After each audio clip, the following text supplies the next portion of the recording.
evening, and welcome to Screentone Club, episode 43. We are recording on the 26th of January 2020 for release on the 4th of February 2020. We're getting this one in the can a little early because of real life things.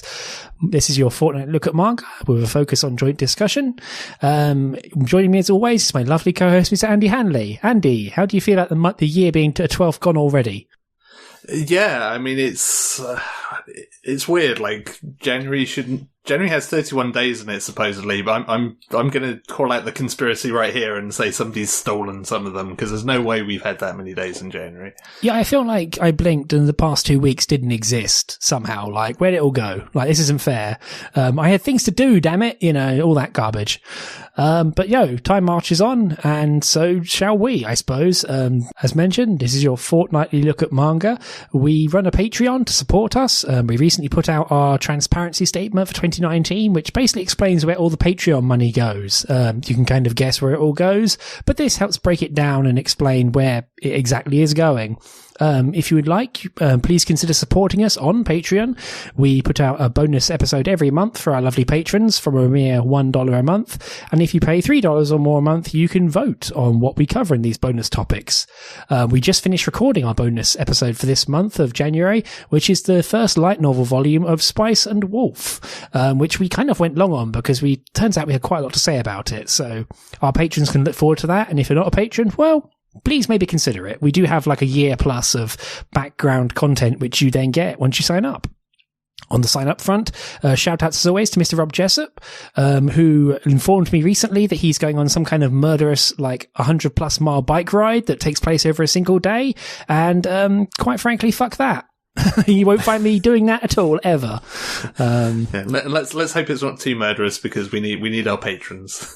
Well, also, I'd worry about him, frankly, but he loves this stuff, so good on you, Rob. But moving on to the main part of our show is Returning Champions. I can't remember if I mentioned this or if it kind of fell into a period when I read it during a time between episodes, but I just wanted to touch again on the perennial favourite, Our Dreams at Dusk, Shinami Tasogare. Volume 4 came out in December, and I don't really have too much more to say about this. I mean, I don't like repeating myself at the best of times, but this is the 4th volume. It's a complete and utter banger, and it kind of cements Our Dreams at Dusk as one of my favourite series I've read in quite a long time, quite frankly. It nails everything it covers. It's very heartening to read. It has some rather tense drama, but it also has some good redemption arcs and sort of characters coming to realizations. And of course, it drives into the plot line and storyline of the best boy, Tchaikovsky, who gets the lion's share of the first half before delving into some other meatier territory. This 4th volume is kind of longer than normal. I think it's about 250 pages because it wants to finish it all out. And it's extremely charming, very beguiling, very lovely. I love the characters dearly. They are not perfect creatures. They are very human characters of flesh and bone and very weak constitutions and hearts. And that just makes them more lovely. And by the end, I had a bit of dust in my eye, the whole, oh, it's raining out sort of, thing, if that still works as a joke. But no, it's marvelous, and I thoroughly enjoyed it. I will likely sometime later this year go back to and reread all 4 volumes to see how they work as a conjoined, final whole. Now I have them all in my greasy palms. So yeah, another, excellent shout out, greatly enjoyed it. Cool, awesome, yeah. Because this has been kind of in the back of my mind in terms of really needing to read this final volume for a while, and something else always comes up and kind of thwarts me. So this is a good reminder, if nothing else, that I finally need to get around to that and finish that one off. Yeah, I'll definitely say it's worth making time for. I read it on a flight, which was quite nice because I had nothing else to do. I wasn't going to go anywhere, was I? So it was nice. It was nice to have undivided time with it, which I feel is, some series you can kind of read in a queue, thanks to the one as a digital manga or the Shonen Jump app. But it was nice to have undivided attention for this series and this conclusion.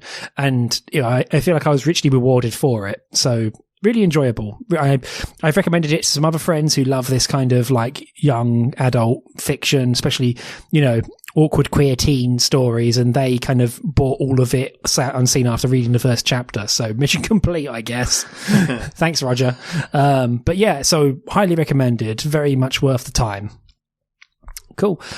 So moving on to the main part of our show, is our picks for this episode. So my pick first is the series X Enthusiasts, also known as MotoKare Mania. MotoKare, I guess, means past boyfriend. Motokareshi. I'm not a Japanese speaker, but this is volume 1. The author is Yukari Takanami. It's published by Kodansha Comics. It's currently got 2 volumes in English, and it's got 4 in Japanese, and is currently ongoing, so it's not quite complete. You can buy it digitally or physically. I think buying it physically would actually be quite nice for the cover because it's very bubbly and bright. So this is about a character called Yurika Namba, who has a rather lovely dream at the start and then wakes up very rudely from it to be alone in her bed with her phone charging next to her. She's 27. She's been out of school, university for 5 years. She's currently unemployed at the very start of the series, and she's pining for her ex-boyfriend, who she basically broke up with in a huff 5 years ago, and basically now can't get over him to an almost worrying and rather psychotic degree in some regards, which thankfully the series does manage to backpedal on slightly. But she constantly imagines him still with her, and everything she kind of does is predicated upon his sort of phantom, imaginary friend syndrome, sort of boosting. And so she goes and gets a job at a realty agency who are basically not sexual harassment sexist, but are just sexist in the shitty, we don't want to get in trouble, this is a Me Too world kind of way, which is frankly also bad. I'm not going to say it's as bad. I'm not a woman. I'm not qualified to say that, but it still sucks shit that basically she is kind of the, almost gets told straight out, oh, we don't hire women. And it's like, what the fuck, dude? But anyway, she starts working for this realty firm, still kind of obsessing over her ex. She meets this guy who she starts kind of hanging out with very calmly, very naively, who is a client of hers from the real estate agency. And then it turns out, shocker, that her ex, Makochi, as she knows him, is working at the same real estate firm. Oh shit. And so she invites him out for a drink, kind of all verklempt and unsure how to deal with all this. And he tries to sell her a flat. And then it kind of goes from there into a rather crazy storm of expectations crashing into the rocks of reality.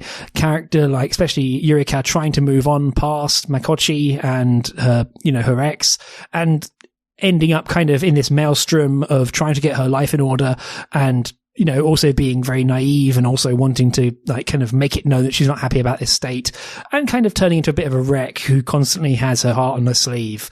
And how will people around her react to that? And also her long-suffering best friend who, as I was reading this, I kind of came to the realization that all of these romance stories where you have the bedrock of support best friend, they need a support group, like her and that other girl from Nana and the guy from My Love Story. They all need a weekend away from their crazy protagonist friends who keep making stupid decisions. Yeah, I would just like a spin. Yeah, I would like a spin-off, just watching them all have a retreat together. Because the other title we're going to talk about in this podcast has one of those as well, and I would like to see them all get in a room, preferably with copious amounts of alcohol, and because I think it would probably be a fun time. I can imagine it being a full-page spread of them all taking a big deep drag of a cigarette and then just start yelling. But yeah, this is so as I say, it starts out slightly creepy with how deep Yurika is into her ex. I mean, absence makes the heart grow fonder. And also, if someone's not around you doing all that stuff that annoys you, you're going to pick the best parts to remember. And it kind of takes a few directions. And by the end of the volume has made quite a compelling case for it being an interesting story. And in fact, the last page of this first volume has a real nice megaton drop, which kind of recontextualizes the story as a whole and makes it far more fascinating of, oh, okay, that's interesting. This is a lot to work with suddenly. So I kind of came out enjoying it, even if the start seems a bit abrasive almost, especially Yurika herself. But I did come out really enjoying this series. How about you, Andy? Because when I picked this, I'd already read it once and so kind of knew what I was in for. But what did you think of this series? Yeah, I'm kind of glad it wasn't just me because, I was...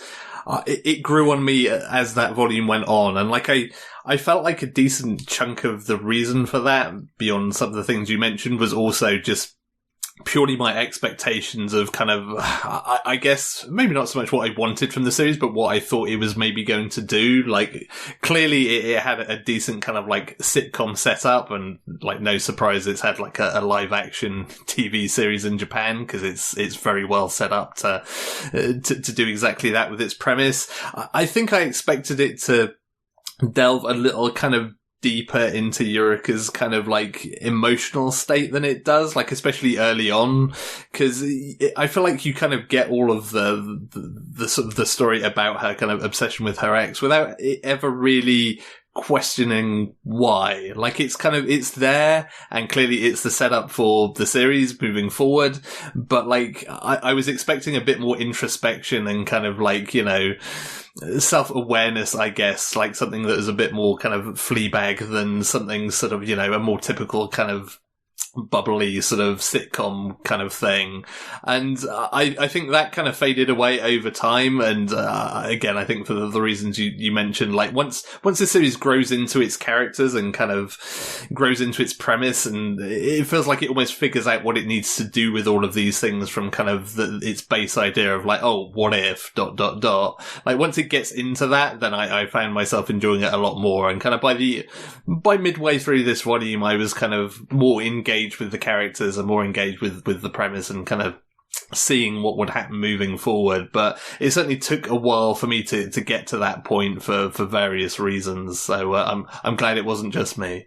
Yeah, I feel like once it moves past the first few chapters and starts fleshing out the other cast outside of Eureka, it really kind of helps it along, because it allows everyone else to kind of see how they view her and how it kind of affects people around her. I mean, part of it for me is that it does have the introspection moments when it does that classic thing when different aspects of the character's brain start to talk to each other and have a conference. And I know that's a well-used trope at this point. Like, I've seen it quite a few times in series, but I still love it whenever it turns up. Like, I do like that, of like different parts of your brain all having a big old fight at the like internal UN, I suppose. Yeah, that was definitely one of my more enjoyable moments. Like, I that's probably the kind of thing I almost wish it had done kind of earlier on, because that sort of comes later on where she's, you know, kind of like met her ex again, etc., etc. I kind of almost wanted to see that as a starting point of just like, you know, why, especially because it's made clear, like, this is 5 years after you've broken up, and it's like,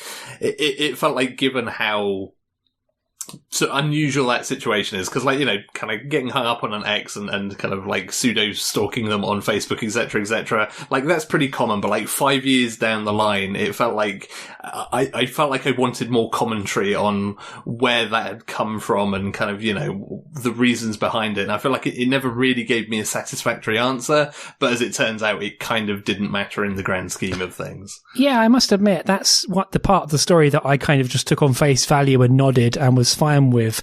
This is not the Elliot Page therapy corner, but as someone, I have had some of the, I've had some of the same sort of reactions or thoughts myself about, you know, love's lost, as it were, like stupid things I've done that have meant that I, you know, broke up with someone, or they broke up with me, or whatever, or mutual agreement to stop. And that's, I mean, anyway, I can see where the point of view of where it comes from. So the whole storyline about, oh, I miss my ex who I was too stupid to really hang out with, and I kind of took that entirely on face, because I was like, no, this is accurate. This is something that happens, because I have felt that before.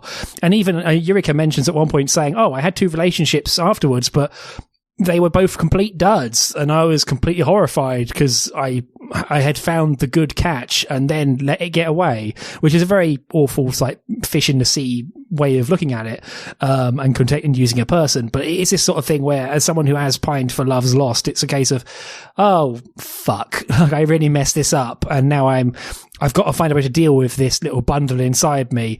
Otherwise, you know, you turn into Eureka, where you are like Facebook stalking someone in the morning and then just giving out at your best friend over drinks. So that, I mean, that's the part for me that I kind of just took on face value and was like, yeah, no need to explain this. I get it. I understand this entirely. Oh God.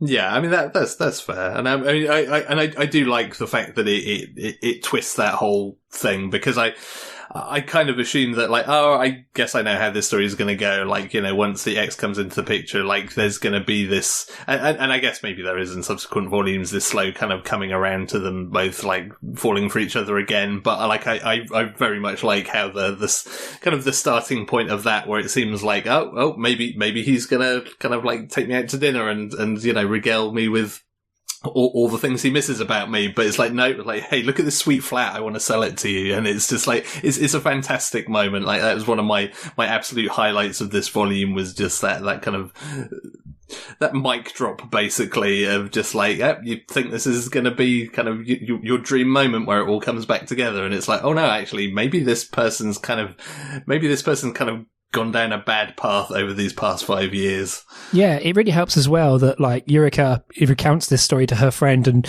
says kind of, for me, partially what might be the immortal line of it, where, you know, in a moment of, like, eyes dead, sort of staring into middle distance, she says, I am so scared of starting from square one again.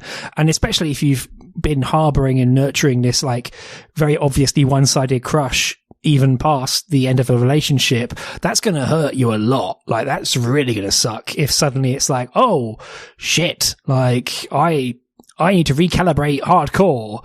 And so again, that's also why the person, you know, I forget the other guy's name, the teddy bear dude. She goes out with him kind of and finds her own happiness in that.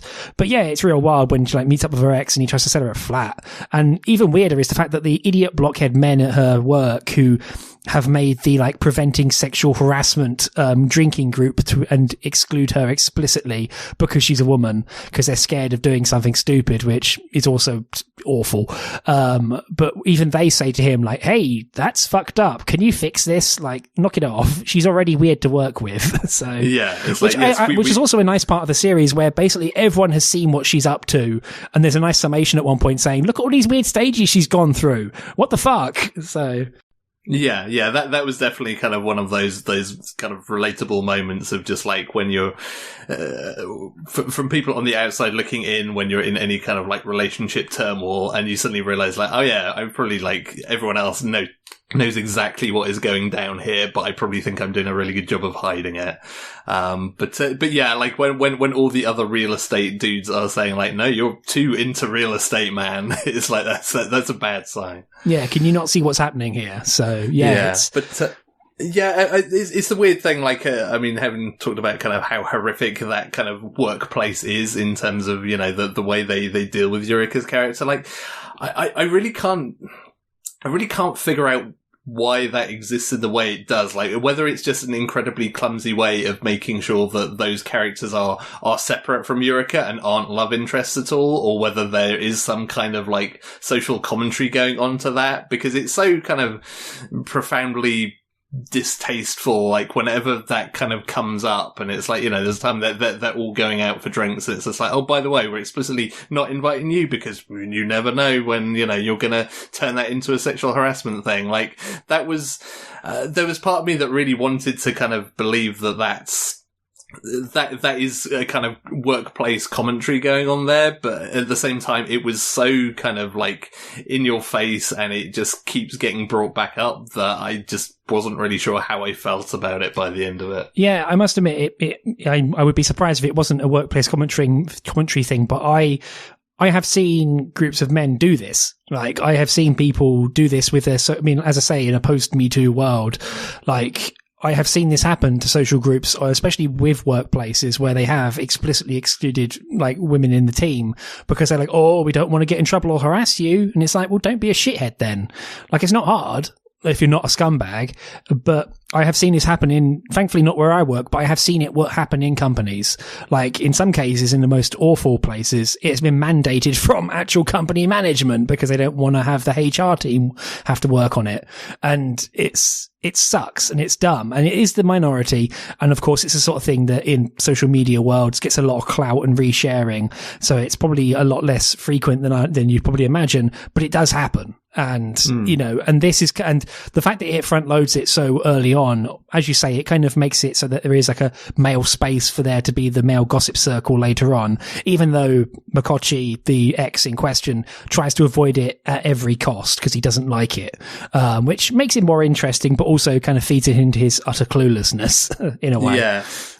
I think that's the part that I kind of found weird about it is you've kind of got that angle, but then for the rest of the time when that doesn't come up, it's kind of like the other characters in the office are just sort of played off as being, pretty kind of harmless and kind of like relatively decent people. And it just feels like there's sort of a weird gap there that I guess I just kind of struggled to really get a feel for what it was trying to do. Although admittedly it does kind of end up with like one of the more amusing moments of the volume where they finally do want to include Eureka in something, so they just have like a probiotic drink session in the office, which was just utterly bizarre, but it did make me chuckle. Yeah, I mean, it's the sort of thing you can imagine a workplace doing as like mandatory fun type thing, which, especially when like the office is very small and the CEO sits like 2 desks away from you. But yeah, another thing I like about the series, to kind of slightly move on, but like I really enjoy the art. Like it has this very bubbly sense of style. Like it, cause, this kind of, for my money, exists as a Tokyo Terror Girls, alike, but half a generation younger, with a different set of issues to kind of play off of. Like as mentioned, Eureka is, 27, so she's not quite getting up to the ages mentioned in Tokyo Terror Rebel Girls, but still, her friend says, hey, don't hang around forever, get your shit together, lass, which she kind of does need to get her shit together, thankfully. And she starts to, bless her. She can work, which is nice, but also get back on my point, I like the art. It's very bubbly. You have a lot of very good faces and expressions. There's almost a hint of Wakako Zake in Eureka's face, which is always good fun. Has some really nice sort of fashion and art and like funny eye catch pages and such, and I think it looks really nice as a result. Like as I say, it feels very bubbly and fun and kind of effervescent, which makes it very fun to read, especially when the characters are making silly faces and trying not to scream. Yeah, and it fits what the series is doing very well too. I mean, I think it's one of the things that kind of clued me in again of kind of expectations versus reality of this series. Like the artwork was very much an early clue of like, this isn't going to hit or cover all of the bases that I'm maybe expecting it to, and it definitely fits really well. Like, yeah, I really love all of the eye catch pages. There are a series where I look at that and just be like, oh, that's nice, but I actually found myself kind of just sitting like looking at those for a little while because they really kind of pop, and they're kind of just enjoyable just to kind of drink in for a little bit. Yeah, you get some fun flights of fancy as well, where Eureka is in her mind palace, like imagining stupid crap, and so it all kind of fits this sort of very exciting image. I mean, the cover kind of shows you, because it's like Eureka jumping and it shows all of her effects. Like it's almost like the whole series often has this sort of feeling of her handbag having exploded. Like everything's all over the place, and it kind of plays that up and makes it look quite fun and sort of exciting, even if it seems like hell. At the same time. Yeah, it's kind of a good visual representation of that character, as it turns out. Yeah, oh crap, everything's exploding. Help. But yeah. I kind of think that's all I really have to say on it. Unless you had anything else, Andy? I mean, I guess, have you read any more of this, or are you planning to beyond the first volume? I likely will. I mean, as I say, the first volume, as I keep mentioning and calling out whenever I see it, but the first volume ends on a real humdinger of not quite a twist, because you can kind of see it coming, or you've seen hints of it. And, it turns out that, like, there's more to this story, and also more characters in travails than just Eureka, which makes it seem very fun. Like it's not just Eureka doing some weird, stupid pining. So yeah, it feels, as I say, it feels the series has this sort of fun element to it that definitely is pulling me along. So I'm probably going to pick up the next volume. But at the moment I have a rather large backlog that I want to slay first. Yeah, because it's definitely one where I'd kind of be curious to hear kind of, what it does with its second volume. Because the big sort of cliffhanger, quote unquote, at the end didn't really get me on the hook, but it did also like make me think like, I wouldn't mind reading more of this. I mean, I think it's having brought up the kind of Tokyo Terror Rebel Girls in comparison person. Like, I feel like this is one of those series that is just kind of unfortunate that series looms so large over it for me, because like that is kind of a gold standard thing to which, you know, very few, if anything else, can compare in that kind of realm. And like in a world where that doesn't exist, maybe I'd be way more into this. But no, like I enjoyed it. I had a fun time. Like by the time I got to the halfway point, it's like, yeah, you know what, I'm on board with this. So yeah, like I could potentially see myself reading more of it, but I'd be curious to hear your own opinions if you do get around to it. Right, I'll guinea pig then. Gotcha. But yeah, I'm a big fan of this. As I say, like coming back to it a second time to read it was good fun to revisit, and also kind of smack my forehead all over again, like that Picard meme, I suppose. But yeah, so that's Ex-Enthusiasts, MotoKare Mania, 2 volumes available now.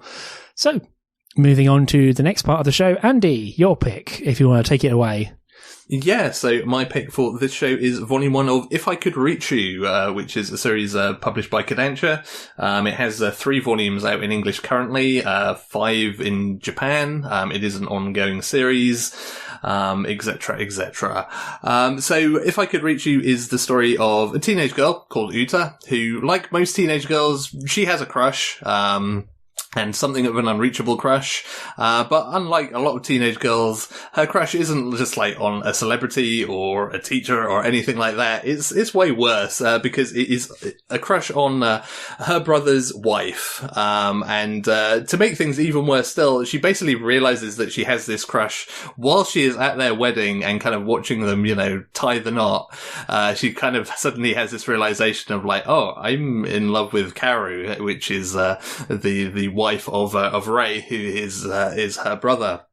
And as if all of that wasn't miserable enough for her, she is living with this couple because there's some family stuff which isn't really referred to properly. It's all talked about in very vague terms in this first volume. But basically kind of something has gone on in Uta's childhood that has led her to end up living with her brother and his wife. And so, you know, basically her unrequited love is just like there in her face every day. Which is a problem because like Karu is a very friendly person, like clearly cares about Uta, like, you know, they've been hanging around since childhood. Like Karu was Uta's brother's kind of childhood sweetheart and they ended up marrying, apparently after many years of Karu just being rejected by him, which, man, I want to read that story finally. Which yeah, like there's a side story to be written right there. And so yeah, so like, you know, Karu is you know, very friendly and kind of, you know, quite devoted to Uta. Like she, especially given clearly whatever childhood traumas or whatever she's had, like, you know, she really wants to look out for her. She's very perceptive of kind of Uta's emotional state and how she's feeling. Like, you know, Uta feels like she's kind of perfected the good kind of like, oh yeah, I'm happy smile. And like all of these things, like when you're close to somebody and you spent a decent amount of time with them, you know when they're faking it. And Karu kind of realizes that like, yeah, Uta's still unhappy about some stuff, but like, you know, doesn't really figure out exactly what. And of course, her attempts to kind of like make Uta feel more comfortable and more at home just makes it worse for her because, you know, she tries to, you know, take her out and, you know, give her a hug every day and kind of, you know, be more physically close with her because, you know, she feels like maybe she's missing that from kind of, you know, her own family. And of course, all of this is an absolute nightmare for Uta, who is, for this entire volume, she's basically in conflict between her head and her heart. Like, her head knows very much, like, this is a thing that not only will never happen, but can't ever happen. It's like, you know, given the circumstances, I need to step away from this. Like, there's no way this relationship can ever kind of be requited or anything like that. It's just like, it is not possible. There is no way I can even countenance this. And of course that all goes against kind of her heart and her emotional state that is constantly there kind of just whispering in her ear, like, what if, and kind of, you know, serving up fantasies when she sleeps and, you know, every little moment where kind of Carrie is close to her, it just is just kind of like another knife to the heart in terms of just like giving a little taste of what could be. And as alluded to earlier on, of course, Uta also has a long-suffering friend, Kilo, who is a pretty fantastic kind of deadpan friend who is there as kind of a shoulder to cry on, but is also quite happy to be like, oh, maybe you should just go for it and tell her what you think, and just kind of like very, very much some people want to watch the world burn kind of character of just like, I'm not directly invested in this, but like if it gets it off of my plate and yours, maybe you should just tell her. And she's pretty entertaining in her own right. There's another character who gets introduced who has clearly had some interesting relationships of her own, who kind of comes and then goes in this volume, but I assume there will be more of her to follow, and so on and so forth. But I did enjoy this volume. Like I feel like it is mostly powered just by kind of Uta's character. Like this series, at times it feels like it kind of teeters on the edge of where it could so easily just descend into melodrama and kind of like be a lot of overwrought bawling and, drama and, domestic girlfriend level of just like, oh god, like what nightmarish thing is going to happen next. But it never does that. And a lot of that is because Uta's character kind of serves the purpose of this series so well, because she's got a good head on her shoulders. Like, again, she knows logically what she can and can't do here.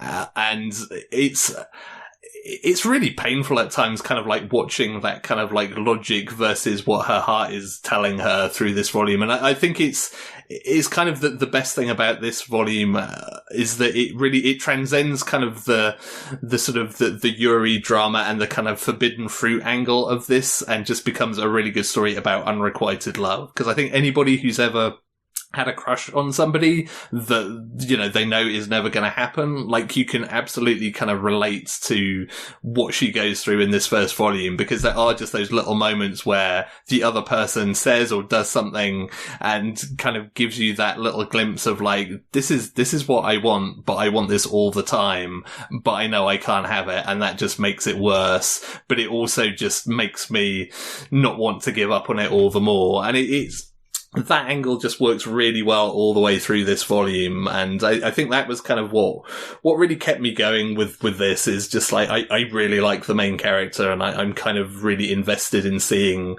how they progress things as it goes on. Yeah, I kind of came down more on the side of her, like, suffering friend Kuro, who obviously this is the easiest thing in the world to say, especially as an outsider or as just a reader, is a case of, look, just fucking tell her and be done with it, and just break your goddamn heart and move on. Which, and part of it is because I like the first chapter of this because it is basically a really perfectly self-contained, like, one shot. About the character's state. Here's the character's state. Here's the dilemma. Okay, that's it. Whereas as it continues, I don't know, it's not quite circling the drain, but it kind of keeps treading in the same ground. And you can kind of see it happening with Kuro, her friend, who's just like, oh Christ, this again. And, it kind of makes sense that, that more things keep popping up, more hopes keep getting raised.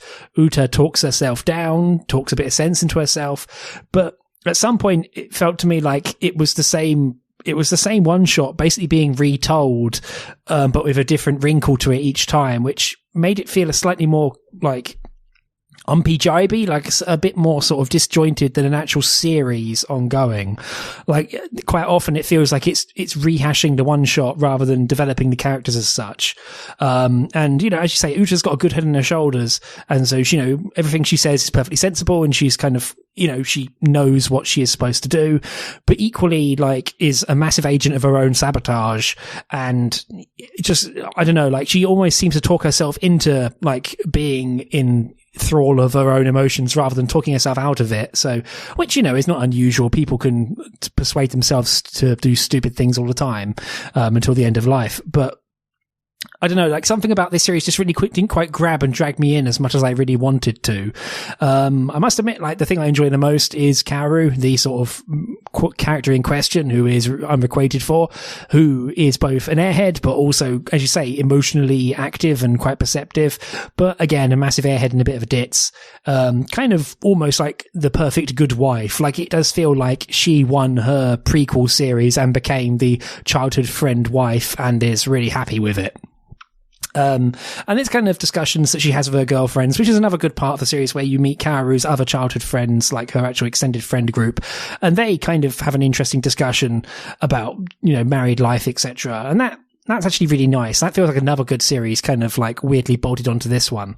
Especially seeing as Reichi, the sort of main male character, Uta's brother, is barely there, which, is okay, but I would like to see more of her and more of him and Uta interacting, like, and being siblings, because I feel like that would probably fill in some of the missing background of just who else Uta is as a person. And, it mentions this whole dark past that she has. She tries to think about it and nearly throws up or her throat closes. So it'll be more interesting to see how Ray and her kind of get on, which, is difficult when he's a salaryman and won't stop working. The Japanese hell life. Yeah. I mean, that seems like a very deliberate thing to kind of keep him out of it. And yeah, it is a shame because the little moments you get where those two characters interact are all pretty good. Like there's a good little there's some good little jokey moments and some kind of, more sort of normal kind of like, family/sibling life moments that kind of make you want to see more of that. Cause it's like when they do share a panel or a page together, it's just like, okay, yeah, like I want to see a little bit more about how these characters get on and relate to each other, but it is very much kept at arm's length throughout this volume. Yeah, I mean, the anniversary dinner they go on, it turns into, oh, how's Uta? And it's like, okay, yeah, you're going to talk about this, of course you are, because it's part of your household and you're looking after and you're guardians, but can you talk about each other for a second? Holy cow. Like I feel like anything that isn't the direct Uta to Kaoru relationship, it needs more fleshing out for me to really invest in them. Maybe it's me being demanding and stamping my foot, but it is a case of like, I kind of need to really get into this. I kind of feel like I need to know more of the surroundings. And yeah, I mean, as I say, like the main thing I kind of enjoyed and kept me going along was Kaoru as being a very fascinating and interesting character, and also kind of the sweetie of her own, even if she does keep causing problems, but without meaning to. Yeah. I mean, she works really well, kind of, in her role in that series. I mean, I think the reason that I'm kind of, I'm fine with kind of the way Uta goes about handling things is that, like, at least the premise of the series kind of puts her in an impossible situation, because like any other normal unrequited love, it's easy to have the like, just get it over with and say it and then it's done kind of thing. But when you're actually kind of living under the same roof and the person you have a crush on is effectively family at this point, it's like that puts her in an impossible situation. And, clearly like her actual parents aren't around for, dark past reasons. So like she's kind of trapped in that scenario, which I think for me kind of makes it work a little bit more in terms of kind of the logic than any other series like this, where it's kind of far easier to have the like, just tell them already, get out. Yeah. I mean, I was perhaps stupid in saying that earlier, because you're not going to piss in your own house, are you? But part of me thinks that there has to be an out to this that is not taken. Like almost like, I don't know, just go to well, whatever. There's a stigma around it anyway, both here and in Japan. But like, go to therapy for God's sake. You need to tell someone who isn't your long-suffering cool friend with twin tails. But yeah, I don't know. Kuro's cool. Even though I think she's on the money of like, you need to exercise this, cause you're just winding yourself up something fierce. Yeah, again, impossible situation. So it's not like there's going to be an easy out, but at the same time, it does feel like, this is just winding yourself up something fierce. Yeah, I do like the mention that Kuro says, like, if you can find someone else, then, or something else, you will wean yourself off of this. And like, it's a really weird bit where Uta says, I have other interests, but we never see him. Like, it's like, that would be a perfect time to show us what the fuck they are. But then the series doesn't. And I'm like, okay, like, yeah. That is definitely a strange moment, and like I'm now imagining like we're just writing all kinds of spin-off manga today. Like I'm imagining a spin-off manga where various kind of like romantic drama protagonists just go to therapy and sort through their problems without any drama. It's like maybe that would also be an interesting series. Couples therapy, the manga, that'd probably work. Yeah, but yeah, you get the other character Konatsu, who is the other character who had their own sort of very intense love fling, and also who has a very different outlook on love and relationships as well, which feels like, I don't know, she feels like the ultimate romance manga third character almost, who has a very strange sort of look on things compared to the rest of the cast. I'd like it if she got a bit more sort of fleshing out, because she's an interesting like ding in the whole thing. But yeah, I almost feel like I want some. I mean, the one thing I will say is the series goes fast. Like, this first volume kind of went by in a flash. Like, it's very easy readable. Like, it has a lot of good pacing in that, you know, it knows when to draw things out or when to cut. Like, there's a lot of different stuff that you can kind of see the labor of merely being in the house that Uta has to experience. And, you know, both when she's working things out or just trying not to and like zone out. So it kind of all works in that regard, where she has a lot of stuff on her plate and she just doesn't want to have to deal with it. Thank you very much. So it kind of goes by in a flash, and unsurprisingly, again, like towards the end of this first volume, there is a perhaps ill-advised action she takes, which, you know, actually works out in a rather interesting way. Like, I was expecting it to be cut away, but then, you know, you end up with Uta basically bawling her eyes out silently in the living room, and it's like, oh, okay, like, this is even more torturous than I imagined. Whoops.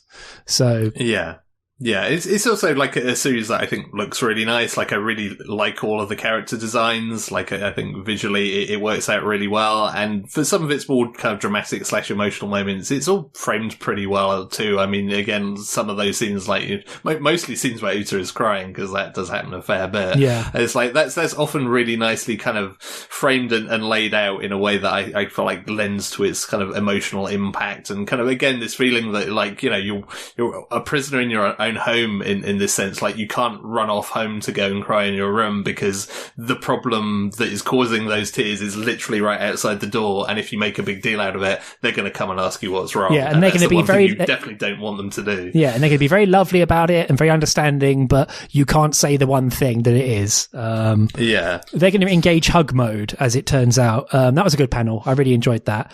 There's also a black cat who hangs out. Good cat. Very good manga cat. I do like, actually, one thing about the series, to not be such a negative Nancy, is that it starts with it being if you know about the series, you know who the target of affection is. But when it starts, it says, oh, I found out my unrequited crush on their wedding day.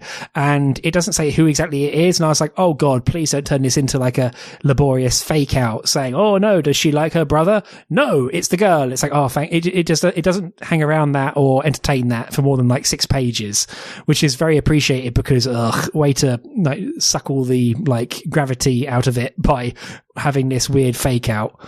I've seen series do that in the past, and I hate it. So yeah, it's just enough to kind of make that work. Like, again, this is almost one of those weird series where it's kind of like you almost wish that you couldn't, like, you could just unread like the cover and anything else you know about the series, because it feels redundant by the time you've bought the volume. It's like, yeah, I know what the deal is here, so, you know, there's not really any point in kind of trying to bring up that suspense. But like, I imagine, short from that, that works quite well for just as long as it needs to, and then it actually gets down to business. Yeah. So, I mean, yeah, it looks, as I say, it looks nice. It has good pacing. I just kind of, there's something missing to it. Like, I want to like it more than I do, mostly because I want it to be something more to put my teeth into. But at the moment, I'm not getting much. Maybe that's just me. Do you think you'll keep up with it, Andy? Yeah, I don't know. Like, I definitely, I do feel that a little bit as well. Like, I think my overarching thing is I probably will read more of it, but yeah, it's a strange thing, I think, for me, because like, one of the things I appreciate about this series is that, you know, it doesn't go into the whole kind of like kitchen sink drama kind of thing, which, you know, I'm all for. Like, that can be fun sometimes, but I quite enjoy that this is quite a kind of measured series, or at least has been so far, in terms of its emotional drama. But at the same time, that does also take away any kind of like big sort of cliffhanger moments, or any feeling that there's going to be some kind of massive progression. I mean, you know, there are definitely moments in that first volume, but there's nothing that feels like the earth-shattering, like, oh God, like how are things going to kind of pan out after this? And it's hard to imagine it being more than just kind of further volumes of, like you say, kind of more of the same, of like Uta kind of trying to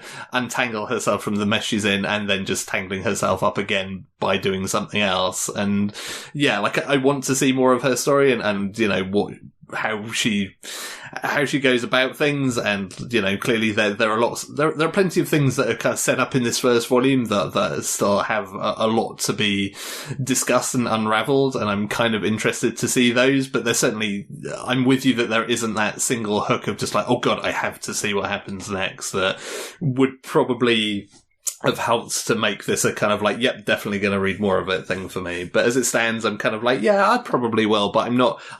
This isn't a series where I just like hit the buy button on volume 2 as soon as I got to the end of volume 1. Like, I'm happy to sit on it and think about it, and like maybe in a few weeks or when there's a sale on again or whenever, then I might be tempted to go back to it. Yeah, I mean, rather than a single inciting incident or something big happening, I more just want like, maybe meat is the wrong word I used, but I just want more context and more, as I said earlier, I want more character moments. Like, I want more character interactions and interrelationships. Like, I'd like to see more of Reiichi. I'd like to see more of, like, you know, Kuro and Uta's big day out. Like, I want to see, Kaoru and Reiichi hang out more and just, like, be a couple. Like, I kind of want that stuff to it to give it more stakes outside of you know, Uta tearing herself apart emotionally, which is, you know, a big deal.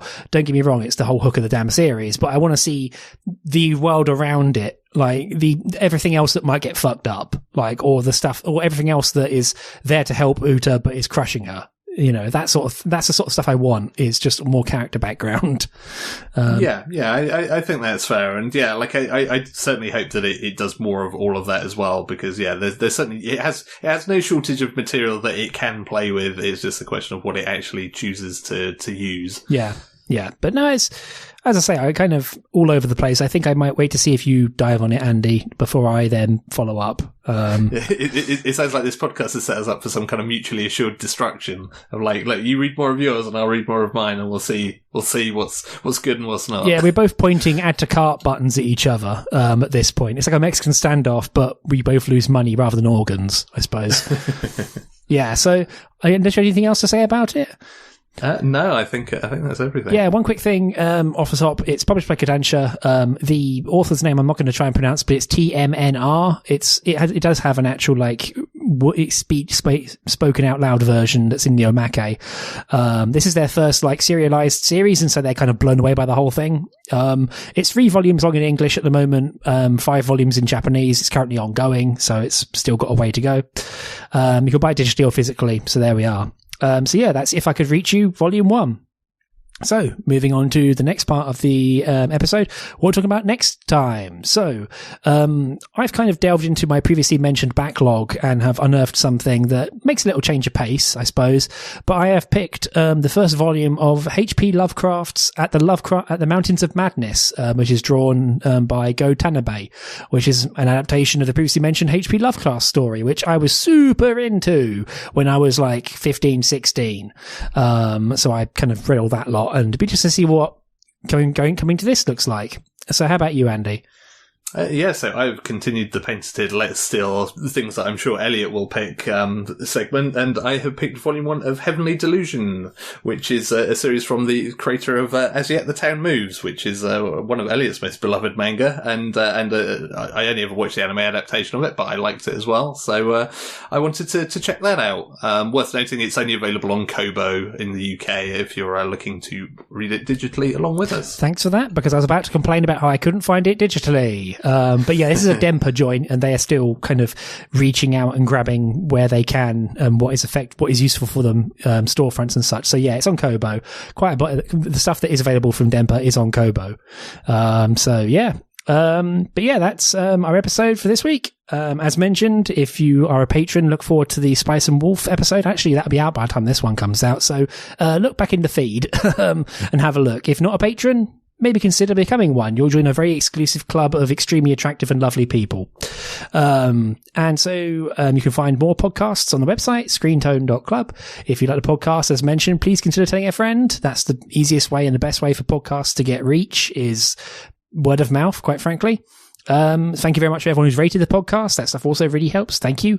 You can also see us on Twitter at Screentone Club, and you can also email us at show@screentone.club. My name's Elliot Page. You can find me at Elliot Page on Twitter, and also on the slightly being fleshed out website questionable.systems. Yes, I have another URL. Shut up. And Andy, how about you? Yes, you can find me on Twitter at Hannah's1979. Cool. And, well, that's it from us for this week, for this episode. So thank you very much for listening, and good night. Bye, everyone. Bye.